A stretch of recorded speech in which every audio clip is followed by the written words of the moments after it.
Hey guys, and this is Almaviva Opera Reviews with our second rain review. Earlier, I reviewed the Schulte rain cycle. Today, I will review Bernard Haitink's EMI rain cycle. Das Wrangled was recorded in 1989, Die Walküre in 1988, Siegfried in 1991, and Götterdämmerung in 1992. The Bavarian Radio Orchestra and, in Götterdämmerung, the Bavarian Radio Chorus were featured. The cover art for all of these recordings is amazing.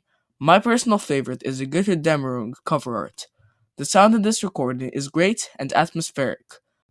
The start of Das Rheingold is very quiet, but then it swells, just like the overture depicts the Rhine River. There are many sound effects. One scene with very good sound effects is the forging scene at the end of Act 1 of Siegfried, one of my favorite scenes in all of opera. EMI's sound is brilliant. Haitink's conducting is very good, especially in the intense moments. In Das Rheingold, Erda's warning is handled very well and has an ominous and dark atmosphere. The Bavarian Radio Orchestra is criminally underrated in my opinion. It amazingly portrays the different scenes of the ring. I especially like the horns in the forging scene of Siegfried. In terms of the orchestra, sound, and conducting, this ring is splendid.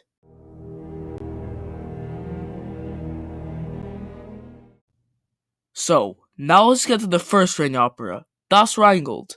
Wotan is James Morris, Alberich is Theo Adam, Loge is Heinz Zednik, Fricke is Mariana Lipovschek, and the Rhine maidens are Julie Kaufmann, Sylvia Hermann, and Susan Quitmeyer.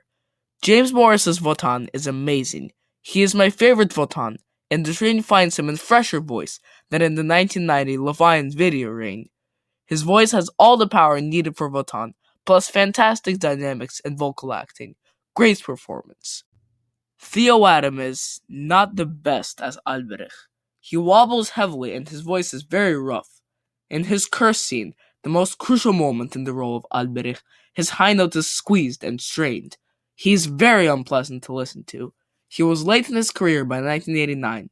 There were so many good Alberichs in this era, and it is a shame that Haitink chose Adam. Heinz Zednik is a witty and creative Lodya. He has the perfect timbre for the role, and has a very nice interpretation of the character. He is slightly wobbly in a few moments, but that can be excused because of his cunning portrayal of the role. Mariana Lipovschek is great as Fricke, and she complements James Morris well.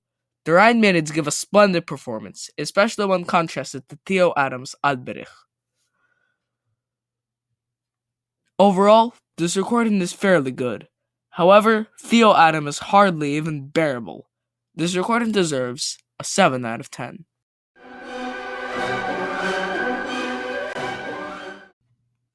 Now we have Die Walküre. Siegmund is Rainer Goldberg, Sieglinde is Cheryl Studer, Fricke is Waltraud Meyer, Brunhilde is Eva Martin, Hundine is Maddie Salmonen, and Wotan is again James Morris. Rainer Goldberg is a wonderful Siegmund. He portrays affection very well. His Wintersturme is brilliant. However, in the heavier moments, he does have a slightly weaker performance, but it is still pretty good. Cheryl Studer surprised me as Sieglinde.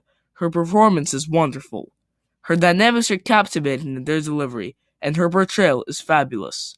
Waltraud Meyer's Fricke is good, except for the fact that the mezzo has a slightly fast vibrato in places.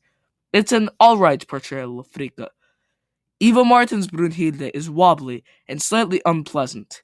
It gets worse later, but in this recording, she's bad, but not that bad. That being said, it brings this recording down heftily. Her wobble is slightly egregious here, but it doesn't ruin the recording. Maddie Salmonen's Hundine is very ferocious and hostile, which suits the character well.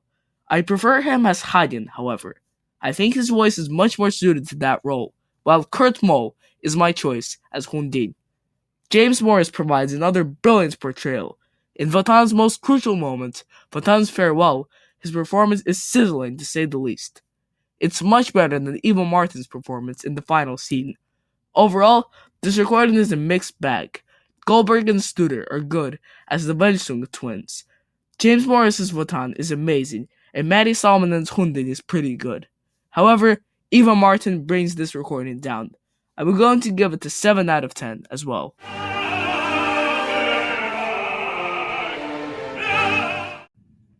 So, we have the third opera in this four-installment epic, Siegfried. The title character is sung by Siegfried Jerusalem, Brunhilde is again Eva Martin, the Wanderer is James Morris, Albrecht is Theo Adam, Mime is Peter Hage, and Erda is Jadwiga Rapé. Now, let's start with Siegfried Jerusalem. He's very underrated as Siegfried. I love his forging scene in this recording, and his forest murmur scene is beautiful and youthful. He is my favorite Siegfried. Having both the forest murmurs and the forging scene is a treasure, as I explained in my Schultering video. Jerusalem embodies my vision of Siegfried. Eva Martin's wobble gets more egregious by the time of this recording. We get 2 full acts without her, and to hear her in the third act is not worth it. She's even worse here than in Die Walküre, but her worst vocal performance is yet to come. James Morris bows out with a bang.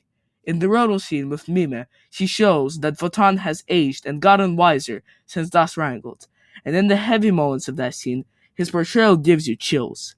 However, in the scene with the slightly wobbly and unstable Erda of Jadwiga Rapé, he shows that the Das Wrangled Wotan, who is curious and just wants to learn more about the secrets of the ring, is still there. He is in great shape in the solo moments at the beginning of the scene too. Theo Adams' Albrecht is still wobbly and very unpleasant, but his role here is, thankfully, very minor. Peter Hage is a little over the top as Mime, and his high notes are not very pleasant to listen to. He's a little wobbly in a few moments, such as in Act 2, but his wobble is not nearly as bad as Eva Martin's or Theo Adams. His buffoonery is a little extreme in his scene with Albrecht in Act 2, but at least he is bearable. Overall, this recording of Siegfried is good, but it deteriorates as it goes on. Once Eva Martin appears, it's all downhill, even though Siegfried Jerusalem is still in great voice in the final duet. We only have to hear Eva Martin for one act though, so this recording gets an 8 out of 10 for me.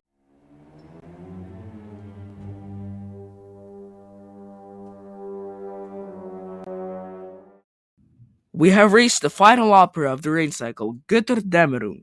Siegfried is again Siegfried Jerusalem, Hagen is John Tomlinson, Gunther is Thomas Hampson, Brunhilde is again Eva Martin, and Anne-Sophie von Otter and Jane Eaglin make appearances as the Norns. The Bavarian radio chorus is great here.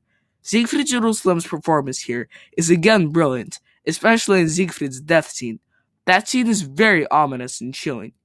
Haitink and Jerusalem collaborated very well there. John Tomlinson's Hagen is a bit too dry for my liking, but he still has a lot of ferocity in the role. His singing is robust and precise.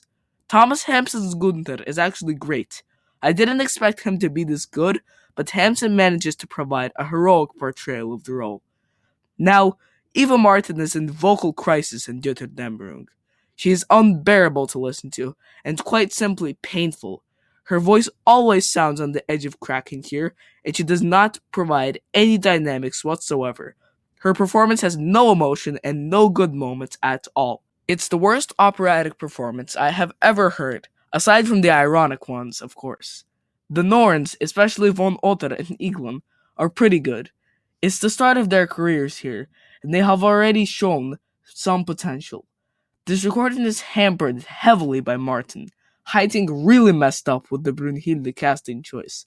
Since Brunhilde is a key character whom we have to hear for 10 minutes uninterrupted at the end of the opera, Martin brings this otherwise fantastic recording to a mere 6.5 out of 10. So, we've reached the end of the Haitink rain cycle. It is a mixed bag. This would have been the perfect rain, or at least a near perfect one, if Martin had not been here. It receives an average rating of 7.125 out of 10. The big question here is Martin's positively horrible singing enough to completely rule this set out?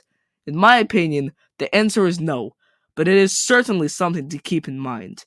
One thing to note, however, buy the original version with this cover art.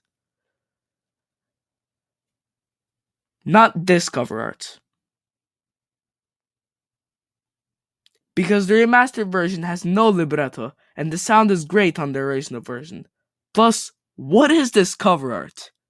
Thank you for watching Almaviva Opera Reviews, and please like, comment, share, and subscribe.